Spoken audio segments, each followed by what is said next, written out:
It's great being with you guys here today. And after 58 years, you can kind of look back a little bit, and I can look back and honestly say just how blessed and fortunate of a man I feel to be. I raised on a farm in Parker, Kansas, and had no dreams of ever being governor of the state of Kansas. I mean, my goodness, my family was we had all been farmers for generations. I wanted to be a farmer. That was good. Our pigs was our biggest crop, and I was fine raising pigs. I'm good with that. And then to end up being governor of the state of Kansas and also being able to serve you in the Senate and the House previously and as Ag Secretary, it's just been beyond my wildest dreams. And then to be married to a wonderful woman for 32 years, 5 kids on top of that. And I'm hoping for a whole tassel of grandkids. All of them living in Kansas. That's my objective on this tax policy. All of them living in the state of Kansas. Because big things are happening here, and they can see a future here. I've got one that just moved back from Washington, D.C., and we're encouraging the grandchildren. We don't have any grandkids yet, but we want them, and so we're trying to encourage all of that every bit we can, as I'm sure you guys are too. Hey, I don't know if you recognize me. Ken Seltz is going to be the next insurance commissioner. This guy is doing a great job. And I'm just delighted. That was a tough primary that Ken came through, did a great job on it. He's going to win the general election solidly moving forward. It's interesting. He was telling me the Democrat opponent that he has for insurance commissioner, they are taxing him by the Democrat Party to put more money in against me in my campaign. So what's that? Yeah, well, I'm just saying that, I'm getting all the fire and the focus, and I'm nothing against Ken, but I want your help. Ken needs it too, but I really need it. And when they had the last report, the finances overall, all the statewide and the federal candidates, I think the federal candidates too combined together had $80,000 in the kitty, and my opponent had $1.2 million. So they were saying, we're putting it all in the governor's race. Every bit of it, we're putting in the governor's race. Now, they pulled this move on the Senate race that, we'll see what happens with that. I guess the Supreme Court's going to hear that case this next time around. But I need your help. I need it. I know I'll get it, and you guys do such a great job. I was just at the state fair twice this last week. We had a great debate on Saturday where I was able to point out how liberal my opponent is. And then I was back there yesterday for Governor's Day at the State Fair. I did get some bad news there. They were telling me that we had fallen in one of the agriculture categories, so we're probably going to add up against me because we went from 7th to 8th on okra production. So I get blamed for everything. So we went from 7th to 8th on okra production. There'll be an ad out tomorrow, probably on the farm radio, something like that. I'm not sure. Although I think the kids will be with me on this one. Yeah. They don't like okra anyway, so I think I'll win on that one. Of course, you know who leads in okra production in the country. It's Oklahoma.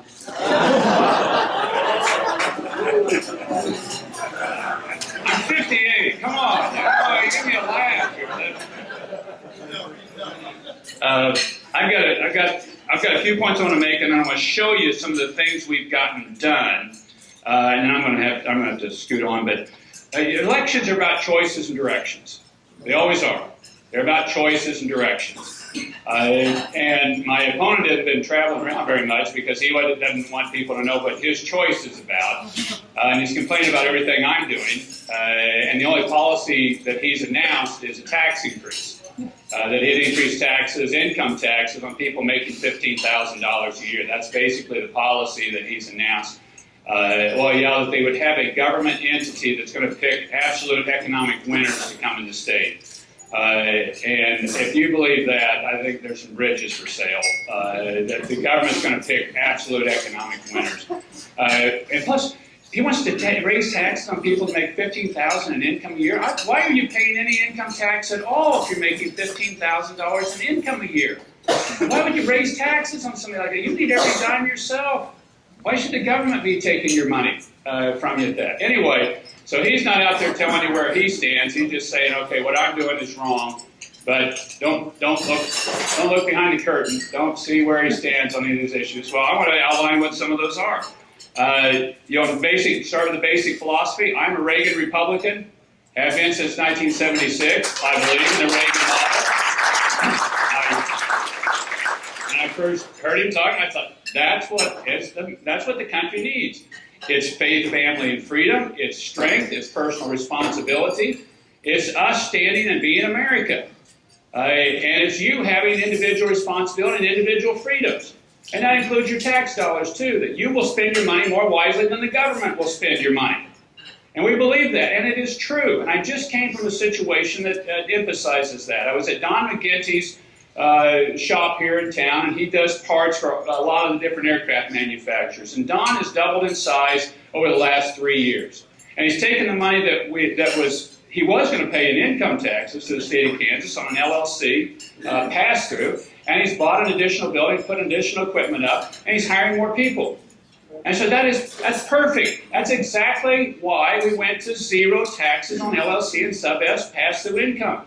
Those are individuals that generally they're small businesses, and their philosophy is generally, I want to grow. I want to build. I want to get bigger. I'm living fine. I like to have an expansion taking place, and that's what he's doing, and he's adding people.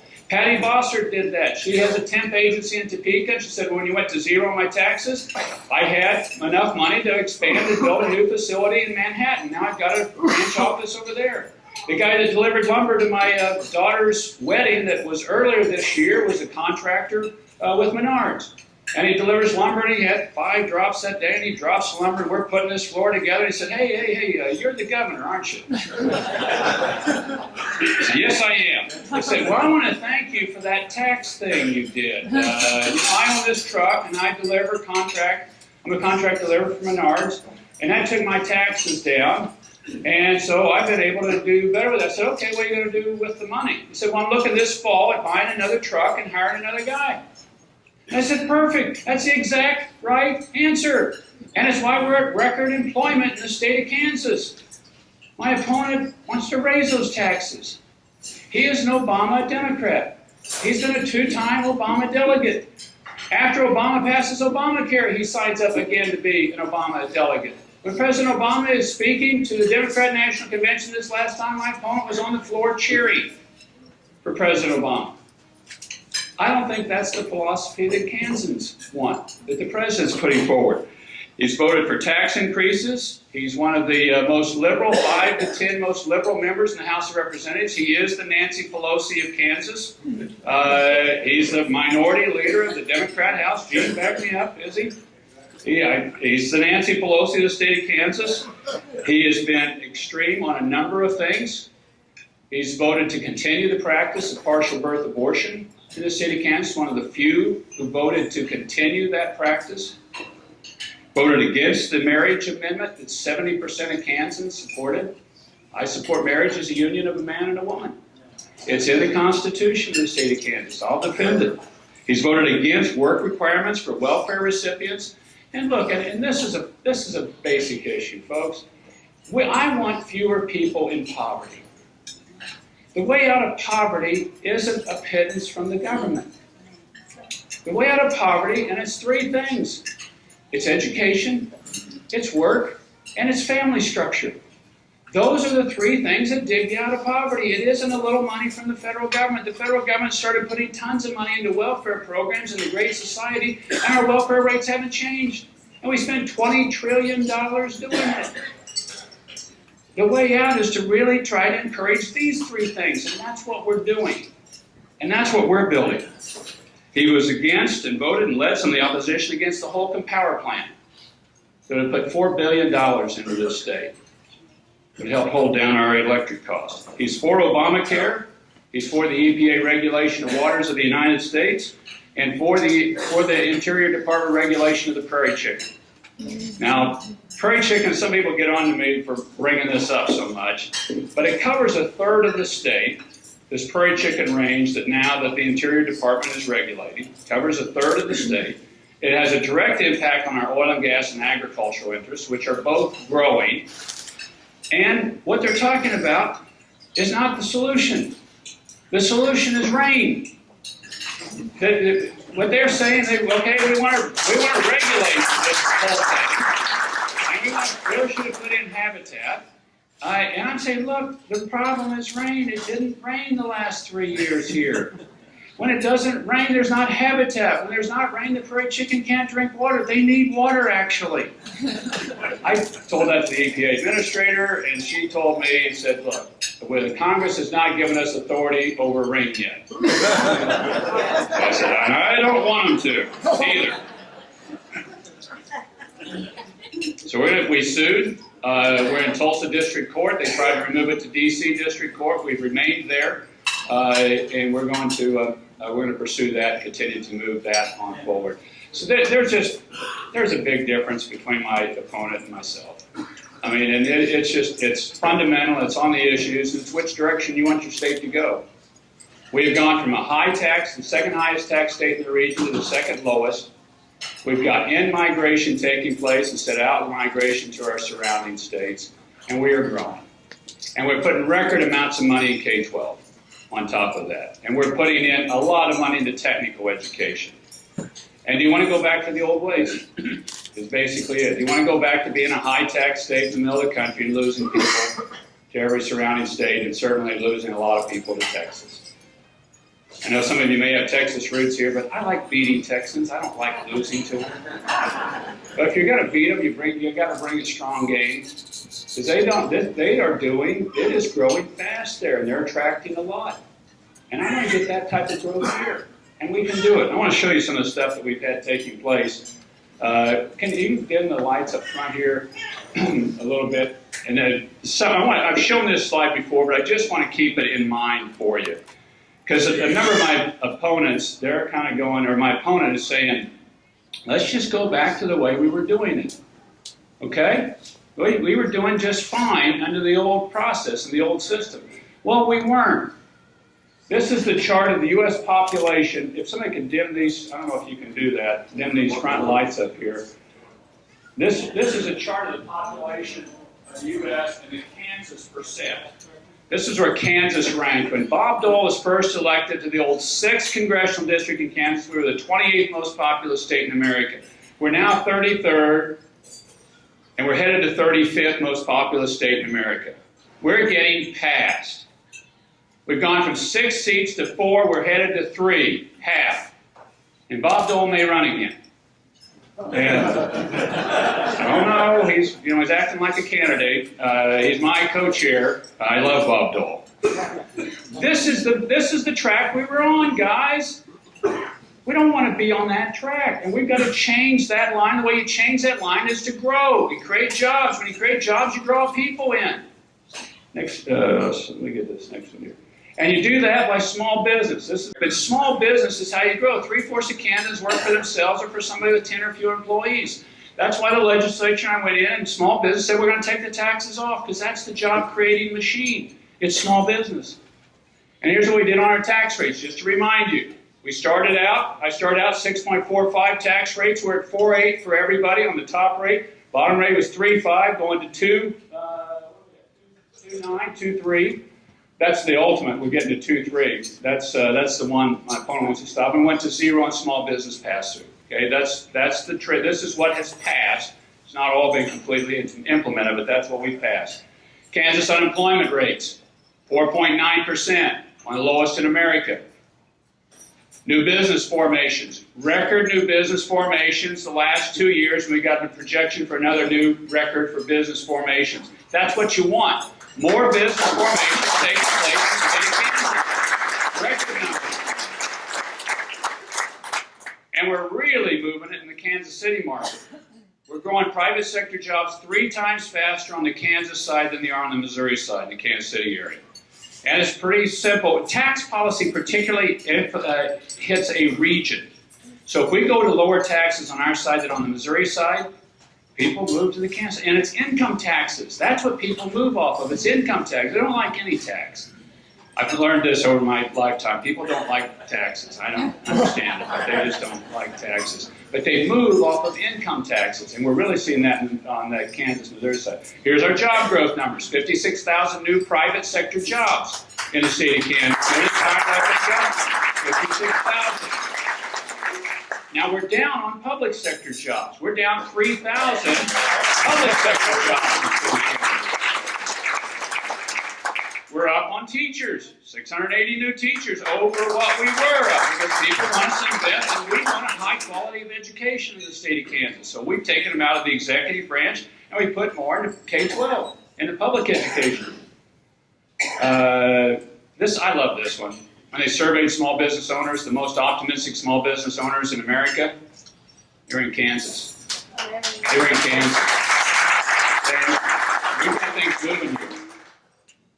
And here's one I love as well. This is our net in-migration. I wish that was better focused. I don't know what we can do here. But you've got in-migration now from every surrounding state but Colorado.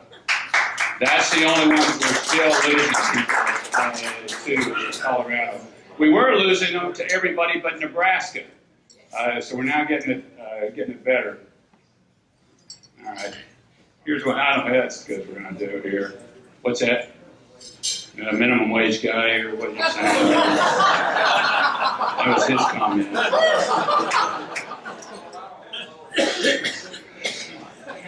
This is an important one to look at because the other side's really pushing this, and all this is on our website.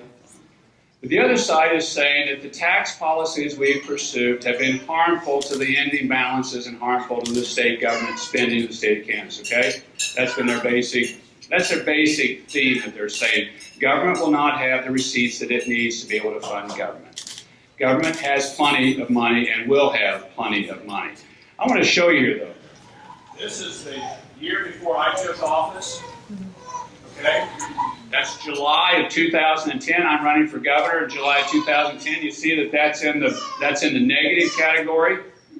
Now, my opponent doesn't like this. I say we had an ending balance of $876.05. He says, no, that's been disproven. And he said, and actually, he's probably right.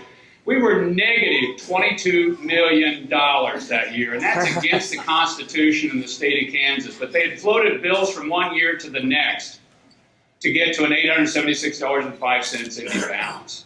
That's the fiscal year that ended before I came into office. And then they gave me a projected $500 million deficit when I hit the door coming into office. If we did nothing, $500 million deficit over the next 18 months. Now look where we are. We built this ending balance July 1 for the fiscal year for the state of Kansas. We built those up. This is $434 million what the end of this last fiscal year with. $434 million cash on hand. We're in good shape. And they keep saying, the sky is falling, the sky is falling. We have got to, and what we've done is we've gotten our costs more under control. We've gotten them under control with Medicaid. We went to managed care for the entire system, and people are getting better care and more services. And we added 80,000 people to Medicaid in the state of Kansas in that same period of time. And we've cut our costs down. We went in and we changed the pension system. The pension system in the state of Kansas. Guys, this thing was in the bankruptcy zone when I came in. It was 56% funded. When you're below 60% funded, you're in the bankruptcy zone. That's what hit Detroit. It's the pension system that gets you. So we built that up. We've invested money in that, and we're now back above that, barely, but we are above that 60% level in our pension system funding. And they're kind of going, yeah, well, let's cross over that. No, I don't want to pay attention to that one. Here's what we did on education. And I've had to go over this endlessly with people, but it is important. Every year I've been in office, we put more money in K-12. We are at record spending on K-12. The first year I was in office, the Obama stimulus money went away. That's this stuff right here. This is my first year. This is my first year in office. This money, Obama stimulus money, $200 million went away. Remember, it was in for 2-3 years, and it went away. This is my first year. This is state spending, the bottom piece. The bottom goes up. It goes up every year. If we didn't have the $200 million that went away, but we put $100 million more of state spending. We put more state money in every year, but we didn't have the Obama money, the Obama stimulus money. And we continue to work that up. We have a good record. We have a great record on public education in this state. And I need you out telling people about that one as well. And here's one I'm really proud of as well. We've more than doubled the number of students in technical education because the state stepped up and said, we'll pay for 100% of technical education while you're in high school. Wichita area, Wichita High School the Wichita system went from 60 students in technical education to 1,600 in 2 years. In technical education. And you talk about that is lead on the target, and half of those are CNAs, which is kind of your entry point into the healthcare system. And they get paid for by the state, and they get their CNA while they're in high school. I was out here at one of the high schools in Wichita, and a young man was there who's getting some sort of technical training at Wichita or at technical college or at the National Aviation technical training, the Center for Training for NCAD. Thank you. No, it's not IR, it's NCAD. I got going too fast. But he's getting his airframe certification while he's in high school and wants to go into engineering and aeronautical engineering. And I thought, what a fabulous combination. Be able to get that sort of technical skill while you're in high school and go on to be an engineer, which really fits us in this community. This one's been a really good one. That's our total in K-12. Per pupil expenditure, we're second highest in the region. Only Nebraska is higher on what we put into K-12 education. We have the 5th highest ranked public schools in the country. Don't let anybody tell you anything. And we've done a bunch of targeted investment in higher education. What I said is I want to hold stable the higher education funding. And now what we've done is target invested. So we've invested here in the NIAR facility and in the Tech Transfer Center that WSU is doing, the Innovation Campus, which I think is a great concept. I met with President Bardo last week again on it, and I think we've got good possibilities of bringing in additional aviation and other related technology companies into WSU, which I think is the #1 funded university of private sector funding of research. WSU does a fabulous job on this, and we're going to keep supporting that. That's in the target zone. Building a new medical education building at KU Med Center, 50 new doc slots because we need doctors. We're going to have 50 new ones there. We're building up the NBAF facility, National Bioagritourism Facility in Manhattan, Kansas. That's going to be an anchor for animal health. $1.2 billion facility. State's putting in a bunch. Feds are putting in a bunch. We had to put in more because the federal government's so broke. But this will be the lead, probably, research institution in the world on zoonotic diseases. And these are some of the worst things that we see coming. And we're going to be doing the research, and that'll be a basis for us on animal health corridor. Kansas agriculture has been doing great, except on okra production. We're the fastest growing dairy state in America. I'm going to conclude my comments with that, other than to say I need your help. I need you out there pushing. I need you out there pressing things on forward. Now, normally in Kansas governors, you're not supposed to do a lot of things in your first term. You're supposed to save and wait till your second term to change things. But when I came in, we were broke, and we weren't getting anywhere either. So we went in, and I worked with the legislature closely, and we did a lot of different things. And it's working. And we are moving forward as a state. And we're in the Kansas comeback. But now the other side's saying, we don't like this. Although my opponent liked CanCare until he started running for governor, now he doesn't like CanCare. We've got to push back. And you got a clear choice. You can go the Obama direction or you can go the Reagan-style direction. And what you elect as governor will be significant and important. And what happens in this community and the view that comes out of here will be significant and important. And so I need you every day between now and the election engaged. I need you out on your social media. I need you talking to friends. I need you walking and talking in your neighborhoods. I need your help. And this is a team sport. You need everybody pushing and helping out a bunch on this. I don't like the direction our country's going. I don't like what the president has done, by and large. There's some things, but him pulling out of Iraq has created the situation that we have now. And we're in a tough time as a country, but the answer isn't just to get mad and not get engaged. The answer is to get engaged, and you change America by changing states. And we're a testament to a different direction than the federal government's going. My opponent's fine with the federal government's direction. He supports it. He's been an Obama delegate. And I really need you engaged, actively. Need your financial help, or I need you walking and talking. Kansans move, and this state moves by people talking to each other. And they listen to you because you are involved in politically. Now, I think you're a little weird that you're involved politically because, why don't you just watch the Royals or the Chiefs or something else or WSU basketball? But they listen to you. And I really need to engage in the conversation. Any of these facts are available on our website, but there's a clear choice. And we need your help and your passion. We need your prayers. Your prayers for the country, for the president, for wisdom, but I need them as well. Thank you all very much for being out today. God bless you. Governor Sam Brownback. Give him a big hand.